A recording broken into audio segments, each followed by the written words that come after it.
Le ministre de l'Habitat et de l'Urbanisme, Abdelmajid Tebboune, a annoncé que les souscripteurs au programme LPP doivent s'acquitter d'une troisième tranche, notamment ceux qui vont contracter un crédit CPA.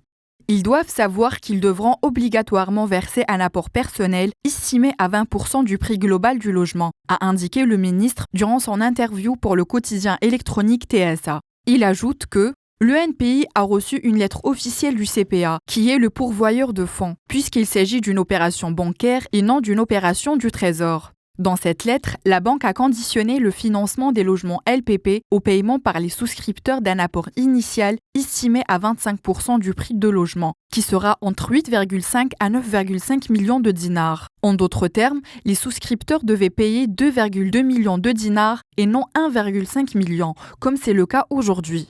Par ailleurs, Abdelmajid Tebboune a déclaré que ce programme est venu répondre à une énorme pression exercée par la classe moyenne supérieure. Cependant, la contestation a commencé un mois après le lancement de cette formule. Voilà ce qu'il en déduit. C'est une opération qui dérange énormément. Énormément. Il y a deux lobbies et ça ne les arrange pas, l'opération.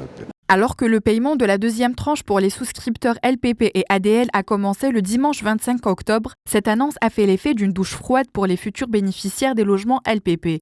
Le montant de la troisième tranche varie d'un site à un autre et d'une superficie à une autre. Cela peut aller de 200 000 à 500 000 dinars. Les souscripteurs incapables de rassembler le montant pour régler cela pourront le faire à la réception des logements, une opération qui devra se faire au courant de l'année 2016 selon le ministre.